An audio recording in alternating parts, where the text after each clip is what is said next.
Ito yung sunod, mga kababayan. Dito tayo kay Panelo. Ano nga ba yung kay Panelo, Kent? Ito na nga, mga kababayan. Ang sabi ni Panelo, mga kababayan, ang sabi ni Salvador Panelo, Attorney Salvador Panelo, anytime, anumang oras, pwede daw bawiin si Digong ng Pilipinas at pauwiin. Anytime. Kasi, bakit daw si Tebes, bakit daw si Tebes pina-extradite doon sa lugar kung saan siya? Pero natalo daw ang Pilipinas kaya pinauwi si Tebes. Yan ang paliwanag ni Panelo. Mamaya basagin natin yan si Panelo. Abogado ba talaga sila? Ito po mga kababayan. Ganito po, pakinggan nyo ang sabi ni Panelo mga kababayan. Ito po, pakinggan nyo Ito. We can easily bawi PRP. Siyempre, kahit ngayon Okay. pwede natin bawiin. Ayaw Basta lang nila. Okay. Kahit ngayon. Sila nagpakulong, pwede nila ibalik. Bakit ginawa nila kay Tevez na ibalik nila? Samantalang natalo tayo doon. Ini-extradite natin si Tevez, di ba? Oo, sir. Talo tayo. Nag-appeal tayo sa Supreme Court ng Timor-Leste. Talo na naman. Ba't na nakakulong ngayon? Pilipinas. Ibig sabihin, kayang-kayang kumalihin. Kung gusto. Si Marcos lang talaga ang kailangan. Ayaw. Tired of losing your remote every day? Narinig nyo? Mga kababayan, narinig nyo ang sabi ni Panelo? Anytime, anumang oras, pwedeng bawiin si Digong at iuwi sa Pilipinas. Bakit daw si Tebes pina-extradite sa Timor-Leste? Hindi pumayag ang Timor-Leste, pinauwi si Tebes at nakakulong. So, ang sabi naman itong nag-interview na si Chris Chu ata yun, si Chu, si Chitsu, ang sabi, sino ang babawi? Si Marcos. Sabi naman ni Panelo, ayaw daw ni Marcos. Ganito yan, mga kababayan. Ulitin ko sa inyo, mga abogado po kayo. Ang kaso po ni Tebes, mga kababayan, nag-overstay siya sa Timor-Leste at pumatay siya dito sa Pilipinas. May krimen siyang ginawa. So ngayon mga kababayan, magkaiba po ang kaso ni Tebes, magkaiba po ang kaso ni Digong. At tandaan mo po ito, Attorney Salvador Panelo, abogado ka ba talaga? Nagtatanong po, ang Timor-Leste ay bansa. Ang Timor-Leste ay bansa. Ang ICC ay hukuman. Di ba ang layo? So, kung i-compare mo ang kaso ni Tebes at kaso ni Digong, hindi po pareho. Ang Timor-Leste, hindi po humingi ng extradition laban kay Tebes para ikulong doon. Ang Pilipinas po ang nagsabing ikulong nyo si Tebes dyan. Kasi darating ang panahon, kukunin namin yan.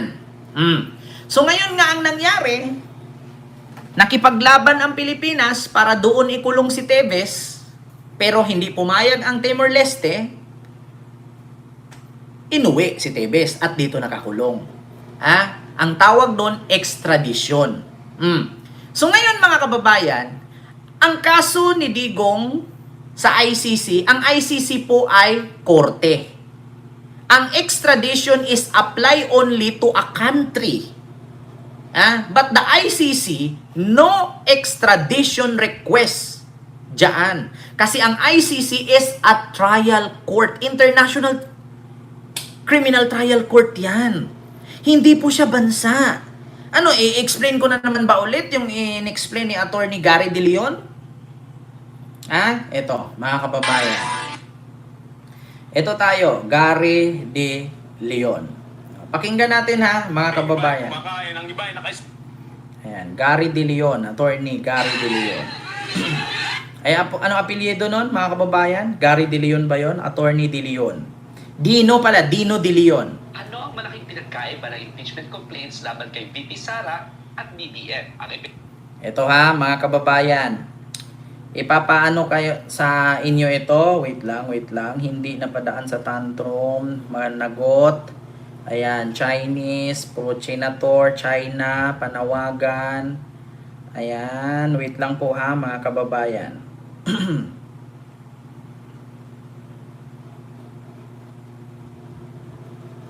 Ito mga Hindi kababayan. na pwede sabihin ng kahit na sino na walang kapangyarihan ng ICC. Pinakinggan na ang mga argumento. In a unanimous decision, the ICC judges emphasize that a country cannot simply withdraw to shy away from its obligations and shield suspects, especially once the matter is already under the court's consideration. To recall, the preliminary examination was initiated by the ICC prosecutor and it began even before the effectivity of the Philippines withdrawal in March 2019. Withdrawal is not a get-out-of-jurisdiction card. Duterte is in lawful ICC custody. That is not kidnapping, as some people say. That is due process, which he himself deprived from the victim of the drug war. Mabuti pa nga siya, may nakatakdang medical fitness assessment. The ICC is equipped with mechanisms for health-based measures without sacrificing justice and due process. Kaya tuloy ang kaso, tuloy ang laban para sa hustisya. As jurisdiction is now settled, it's now high time to hear the stories of the families of the victims. Sila naman ang pakinggan natin. Their stories have been drowned out by the political noise of the Dutertes. Agyaman na. Attorney Dino de Leon po, and this is Bite Size Batas. Hindi na pwede sabihin ng kahit na sino na walang kapangyarihan ng ICC. Pinakinggan na ang mga argumento. In a unanimous decision, the ICC judges emphasize that a country cannot simply withdraw to shy away from its obligations and shield suspects, especially once the matter is already under the court's consideration. To recall, the preliminary examination was initiated by the ICC prosecutor and it began even before the effectivity of the Philippines withdrawal in March 2019. Withdrawal is not a get-out-of-jurisdiction card. Duterte is in lawful ICC custody. That is not Narinig mo yan, Attorney Panelo. Duterte ay nasa kustodiya ng ICC. At yung sinasabi ninyong walang jurisdiction ang ICC, kahit pa tinanggal ni Digong ang Pilipinas pagiging miyembro ng ICC, tuloy-tuloy pa rin yun. Bakit? Bago naman kasi tinanggal ni Digong ang Pilipinas sa pagiging miyembro ng ICC, ay natapos na ang kaso. Na-filean na si Digong at na-release na ang warrant of arrest. At eto nga ang nakalagay, mga kababayan. Buko dito, ito, tignan nyo mga kababayan. People's Tribunal. Ito mga kababayan. Guilty. Duterte. Nagsabi ang People's Tribunal. Huling araw na ng confirmation of justice. Ito po yun mga kababayan. Ito ang mga nangyari. Duterte guilty. Ayan People's Tribunal. Your Honor. if all or I received Wait lang mga kababayan. Kasi nung nakaraan, ito. No matter how the ICC frames its jurisdiction, no matter how carefully it cites the Rome Statute, that tension remains. When Duterte was surrendered to The Hague, the nation was shocked. Ano nangyayari kayo sa loob? Galit po ako. Tanda na po ni Tatay Digong. Tsaka hindi niya po yun deserve. It felt abrupt. It felt seismic. Supporters of the unit team saw the rupture happen in real time. If that is the case, then let accountability, if any, proceed here within our courts. Because no matter how the ICC articulates jurisdiction, residual or otherwise, one fact remains. He is being heard by a foreign court while Philippine courts exists. While Philippine courts function. And while we can acknowledge that the ICC process appears orderly, that in denying integrity... Attorney Regal Oleva, itanong mo kay Harry Roque yan. 'Di ba? Bakit daw si Digong ay nililitis sa international court samantalang meron naman daw korte sa Pilipinas na nag-i-exist? Attorney Regal Oliva, siguro mag-abogado ka muna sa ICC. Siguro itanong mo kay Harry Roque yan. Kasi kung ganyan lang din pala ang basihan, edi sana yan ang sinabi ni Harry Roque. Edi sana yan ang sinabi ni Nicholas Kaufman. Bakit ni minsan hindi nila binigkas yan doon? Di ba? So yung sinabi ni Panelo at yung sinabi ni Regal Oliva, wala pong nag-match doon. Eh di sana yan yung lumabas sa bunganga ni Kaufman na anytime pwedeng pauwiin si Digong. Bakit hindi sinabi ni Kaufman yan? Kasi alam ni Kaufman ang mangyayari at alam ni Kaufman ang batas ng ICC. Kaya kung ikaw man ay abogado na yan sa Pilipinas at never kang naging ICC lawyer, huwag ka na pong mag-react. Bakit? Magkaiba ang pinag-aralan mo sa pinag-aralan ng mga ICC lawyer. Naintindihan niyo po ba ako? Magkaiba ang pinag-aralan mo bilang lawyer sa Pilipinas, magkaiba din ang pinag-aralan ng ICC lawyer sa Netherlands or sa ICC mismo, sa Europe. Kaya, kung may alam kayo sa batas ng Pilipinas and then the batas of the Philippines, yun ang pagpokusan mo. Kasi magkaiba po ang batas ng ICC sa ating batas dito. Yes, nag-i-exist naman na meron tayong korte. Pero, mga kababayan, mas may malakas pa ba na korte sa Pilipinas or ang International Criminal Court? Sige nga, tanungin ko kayo mga kababayan. Kung mas malakas pa pala ang Philippine Court kaysa sa International Criminal Court, so why that nation or any nation bumuo ng International Criminal Court kung mas malakas pala ang korte ng bawat bansa? Especially the Philippines. Di ba? Kung malakas pala ang korte ng ating bansa, so bakit binuo pa ang ICC? Sige nga, mga DDS, alam kong bobo kayo, pero hindi kay bulag, hindi kay bungol. Ito ang aking ma-explain. Kung mas matibay pala ang korte natin, at sabihin ninyong nag-i-exist ang ating korte, at bakit sa ICC palitisin si Digong, meron naman tayong sariling korte. Ganito po yan. Hindi naman yan dapat dadalhin si Digong sa ICC.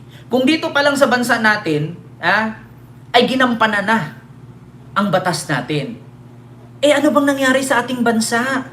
Na kapag ka ikay presidente, politician, may posisyon sa gobyerno, politiko, mayaman, may kapangyarihan, putang ina, walang batas na tatalab. 'Di ba? Kaya isa sa rason na merong ICC na naglitis kay Digong, kasi kung dito sa Pilipinas nilitis yan, putang ina, 3 buwan na kalaya na yan. Ngayon, naintindihan nyo na, mga DDS. Naintindihan nyo na? Kung sa Pilipinas nilitis yan si Digong, 3 buwan lang yan, nakalaya na yan. Nag-hospital arrest na yan, di ba? Kung naalala ninyo, kapag ang mga senador, kongresista gumawa ng batas, ang tatagal halos 3 taon bago maaprubahan, bago maging batas. Pero yung gumawa silang resolusyon, putang ina, 3 oras lang. 15 agad ang bumoto, 2 ang abstain. At nagkaroon agad ng resolusyon na i-house arrest si Digong. Di ba? Kaya kung masasabi ninyo bakit sa ICC siya nililitis, kasi sa ICC, hindi nababayaran ng ICC at walang palakasan doon. Kasi ang nasa International Criminal Court, walang immunity, maskin ikaw ay head of states, ikaw ay pangulo ng bansa o politician o makapangyarihang mayaman ka ng isang bansa. Once na nasa ICC ka, wala kang immunity. Diba? Alam niyo na, mga DDS. At kay Attorney Regal Oliva, bakit daw sa ICC litisin kung meron naman tayong bansa o batas sa Pilipinas na nag-i-exist? Mabilis lang naman sabihin yan. Diba? Ang problema lang kasi, dito sa ating bansa, kapag ka nakitang presidente ka noon, putang ina, di ka nakukulong. Diba? Kapag nakita na vice president ka, putang ina, hindi ka na i-impeach. Pero do you think, kung si Sara sa ICC nililitis yan, do you think walang forthwith? Sige nga. Yan ang kaibahan ng ICC sa local court ng Philippines. Ang ICC kasi, walang paligoy-ligoy, diretsahang investigasyon, diretsahang nililitis at kinakalkal lahat ng ebidensya inisa-isa. Pag dito kasi sa Pilipinas, putang ina, pag hindi pumayag ang Senate President, walang mangyayaring pagkakalkal, walang trial. Ganun po yun. Kahit pa-6 ang bumoto, kung 10 naman ang pumanig kahit mali, walang silbi yung 6 na bumoto. Halimbawa, 10 ang senador, 6 ang gusto, yung 6 ang ayaw i-impeach, yung 4 ay gusto. May laban ba ang 4 sa 6? Di ba wala? Sige nga, sa 1,000,000 boto, yung kalaban mo naka 1 million vote, ikaw naka 1 million 1. Sinong panalo? Di ba yung naka 1 million 1? So walang saysay yung bumutong 1,000,000 sa kanya kasi ikaw may lamang ka isa. So ikaw yung panalo. Ganyan kasi ang sakit ng ating batas sa Pilipinas. Ganyan ang sakit ng ating batas sa Pilipinas. Sa 10 bumoto na i-impeach si Sara, yung 6 gustong hindi i-impeach, yung 4 ay gusto talagang ma-impeach. Walang saysay yung 4 kasi yung 6 ang panalo. Sa madaling salita, kung dito sa Pilipinas siya nililitis, putang ina, Duterte hindi ka ba natatakot kung ikaw judge, paglabas mo, itumba ka? Diba? Kung ikaw judge, kung ikaw piskal, ikukulong mo si Digong for 30 years? Baka paglabas mo sa bahay mo, baka pag nagkakapi-kapi ka lang sa terrace mo, binaril ka na. So ikukulong mo pa ba? Doon sa ICC, sinong babarilin nila doon? Doon sa ICC, sinong papatayin nilang lawyer doon? Sinong prosecutor doon na tatargetin nila? Makapagdala ba sila ng armas doon sa sa airport? 'Di ba? Kaya iyan ang advantage ng International Criminal Court kaysa sa local court natin. Bakit? Example ko sa inyo, ang Japan. Sa Japan, kapag may kalsadang nabutas, wala pang 3 oras yung butas na kalsada na ayos. Sa Pilipinas, kapag may kalsada na bumibigay na yung tulay, putang ina, 3 taon bago magawa. Kung walang mamatay, walang magreklamo na butante, hindi maaayos ang kalsada. Alam nyo na. Alam nyo na. Example ko lang yan ang layo sa kaso. Pero ganun din kung isipin ninyo. Ang Japan, kapag nabutas ang kalsada, wala pa 3 oras yung kalsadang butas, na-develop na naayos na. Pero sa Pilipinas, putang ina, namatay na yung apo, namatay na yung nanay, namatay yung tatay, nahulog yung bata, natapilok na yung lolo, lumipad yung sasakyan, natusok na yung mga tao dun sa bakal na kinakalawang. Yung tulay, hindi pa rin na-renovate. Ganyan kabagal ang ating bansa. Same sa Korte Suprema at sa korte ng ating bansa. Diba? Kita nyo yan? Tapos dito nyo lilitisin si Digong. Paano mangyayari? Nakita nyo naman kung paano magdrama. Ayaw umatin kasi nahihilo. Putang ina, ayaw umatin, nahihilo. Pero yung pag nagchismisan sila ni Koopman, alert na alert yung utak. Biruin nyo kung paano si Digong magdrama. Hindi na daw makakilala, nakakalimutan na yung mga bagay-bagay, hindi na makasagot ng ayos. Pero kapag in-interview yung mga anak na bumisita, okay naman siya. Malakas naman siya kumain. Mahaba na nga buhok niya eh. Nagkukulitan kami. Tapos ang sabi pa nga niya, God bless the Philippines. Di ba? Saan yung totoo dun? Yung mga anak na in-interview na okay or yung ang sabi ng abogado na nag-collapse? Di ba? Diyan pa nga lang madrama na eh. Paano pag dito pa yan sa Pilipinas? Mas matinding drama niyan. Di ba? Diyan pa nga lang sa ICC, matigas na ulo ni Digong. Paatinin ka ng hearing, ayaw mo kasi nagkukulaps ka. Tapos pagkatapos ng hearing, bibisitahin ng mga anak yan, sasabihin, okay naman siya, nakikipagkulitan naman. Ayun, kumakain, sabay-sabay kaming kumain lahat. Di ba? Tapos pagpaatinin sa hearing, sabihin, nahihilo. Nahihimatay. Hindi na bago sa atin yan. Si Gloria Arroyo nga, nung kinasuhan, may bracket sa liig eh. Nung tinanggal ni Digong ang kaso niya, binigyan ng pardon, putang ina, tinanggal yung bracket, straight na maglakad. Ngayon, naging congresswoman ulit, di ba? Saan kayo? Kita nyo? Kung dito sa Pilipinas na, baka hindi lang wheelchair. Yung wheelchair niyan, di remote. Baka yung wheelchair yan, may kasama pang kulambo. Diba? Mararamdaman mo na may kaso ka na dahil sa korupsyon, putang ina, nagkaroon ng tungkod. Putang ina, nagkaroon ng sakit. Kita nyo yan? Tapos sasabihin ninyo, bakit hindi sa Korte ng Pilipinas nilitisin, bakit sa ICC pa? salamat nga tayo sa ICC nililitis yan eh. Sa ICC nga ngayon, nadadala pa sa drama niya eh. Yung mga kaik-ika ni Digong, yung sabi niya, wag ako kinulong yan sa ICC. Pagsisimpain ko, pagsasampalin ko mga yan. Pagdating niya sa ICC, anong sabi niya? I am Rodrigo Roa Duterte. My middle name is Roa.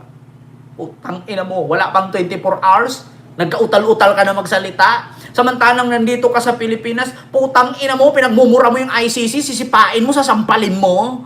Di ba? Tapos sasabihin ninyo, bakit hindi lilitisin sa Pilipinas? Putang ina! Putang ina ninyo, kumain kayo ng bubog. Nang maranasan ninyong magkadugo-dugo yung bunganga ninyo, mga bubog, hindi DDS kayo, mga animal. Tingnan nyo, natastas na naman yung tahi ko ng ayudi ko. Nabuka na naman. Sinisisarian pa naman ako nung nakaraang araw. Diyos ko. Kumain ka ng bobog. Pasmado yung mga bunganga ninyo, mga DDS. Salita kayo ng salita, mga wala naman kayo utak. Mga pasmado yung bunganga ninyo, nagbubula lang yan sa kabubuhan. Bakit hindi sa Pilipinas litisin? Meron naman tayong korte. O kung dito sa Pilipinas yan, hindi na nakulong yan, nalaya na yan. Oo, or else, nasa bahay lang nila yan, natulog-tulog, nanood ng TV, nakakulambo. Nagbibilang yan ng bilyones niya. Kung sa Pilipinas pa ikinulong yan. At do you think kung nandito sa Pilipinas yan, putang ina, kahit nasa kulungan yan, naka-zoom yan. Ang sasabihin, meron tayong presidente bangag noon, bangag ngayon. Akala ninyo kung si Digong nasa Pilipinas yan, nakakulong? Putang ina. Kahit nakakulong yan, maggagawa pa rin ng sulat yan basta may pambira lang kay Marcos. Nandun siya sa ICC, bawal ballpen, bawal papel eh. Di walang mabanat kay Marcos. Sinong bumanat ngayon? Yung mga anak. Diba?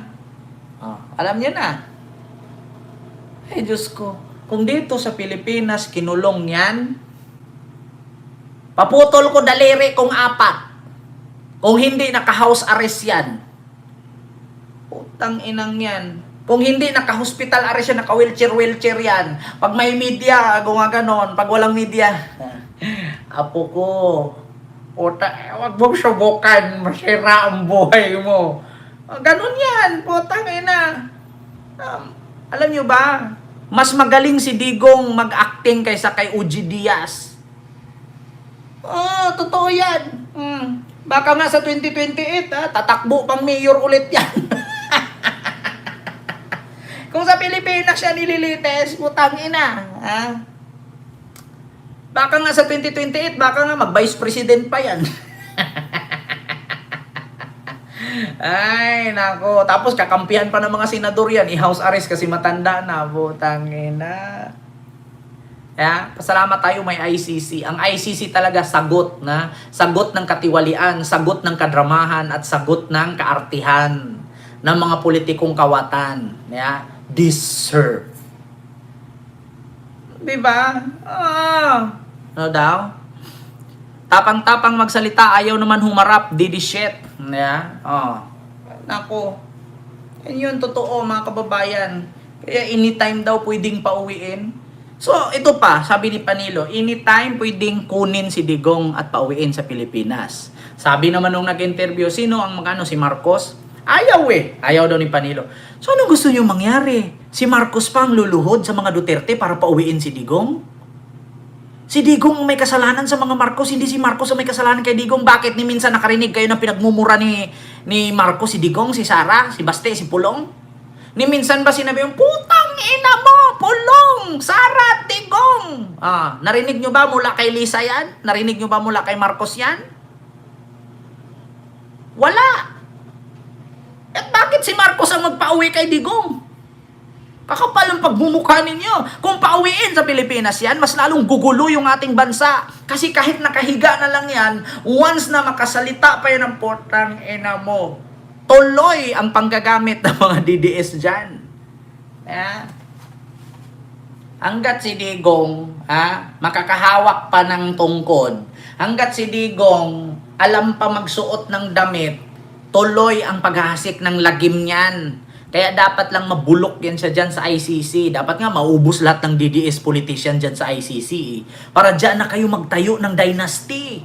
Oo, sino yung mayor ng Silda? Sino yung gobernador ng Silda? Sino yung senador ng Silda? Diyan na kayo bumuo. Sino yung general? General 1 star, 2 star, 3 star. Diyan na kayo lahat. 'Di ba? Kaysa dito, kaysa Pilipinas, magasik ng lagim, wala naman kayong ginawang maganda. Bakit? Magbigay kayo ng isang DDS dyan na politician na may ginawang maganda sa Pilipinas. Sige. Mag-comment kayo, mga nanonood sa akin. Magbigay kayo isang DDS na may ginawang magandang, isang DDS na politician na may ginawang maganda sa Pilipinas. Comment, isa lang. DDS politician na may ginawang maganda sa Pilipinas. Isa lang.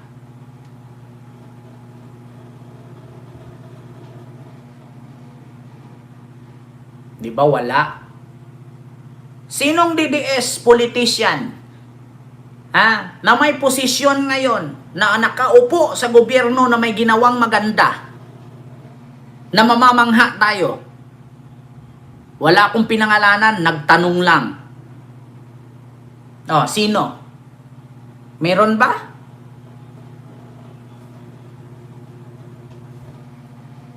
Di ba wala? Diyan pa nga lang DDS politician na may ginawang maganda sa Pilipinas ngayon. Magbigay kayo isa lang. Di ba nakakahiya? Wala.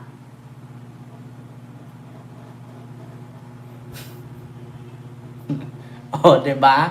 Yan pa nga lang, tapos sasabihin mo, ipapanalo mo si Sara sa 2028. Samantalang yung mga DDS politician, isa walang ginawang maganda. Sino po bang DDS politician dyan na nagsabing, ito ang aking pangako na 2,000 kuryente pababa libre? May nangyari? Di ba wala? Huwag kayo magalit sa akin mga DDS politician ha. Wala naman akong pinangalanan Nagtatanong lang, sino po ba? Di ba wala silang makita? Di ba? Kita nyo yan?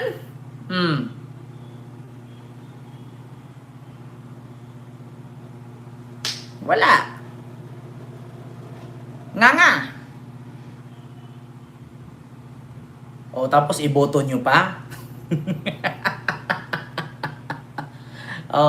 Wala ka talagang makita. Di ba? Tanungin ko kay mga DDS na supporter na mga DDS politician. Magbigay kayo ng isa na mayroong DDS politician na may ginawang maganda sa Pilipinas ngayon. Na ikakatuwa ng sambayanang Pilipino. Sino po ang mayroong ginawang maganda? Nang mapuri natin, palakpakan natin at pasalamatan. Mag-comment kayo, isa lang.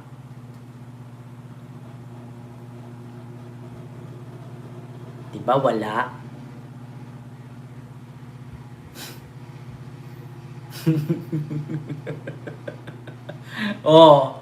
Tama ba ako? Wala. Ay, nako, nakakahiya.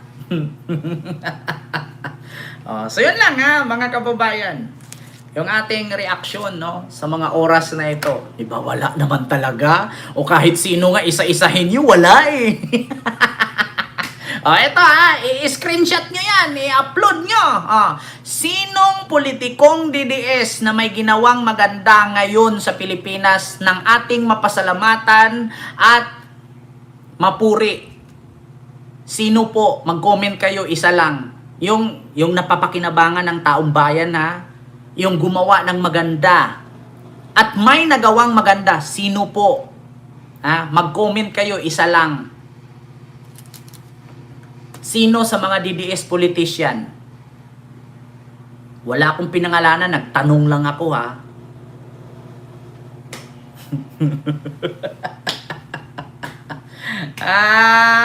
Ito namang comment ng comment si Isko. Hindi DDS si Isko, tanga. Hindi DDS si Isko, ulit-ulitin mo pa. Hindi yan DDS si Isko. Diba? So yun lang, mga kababayan.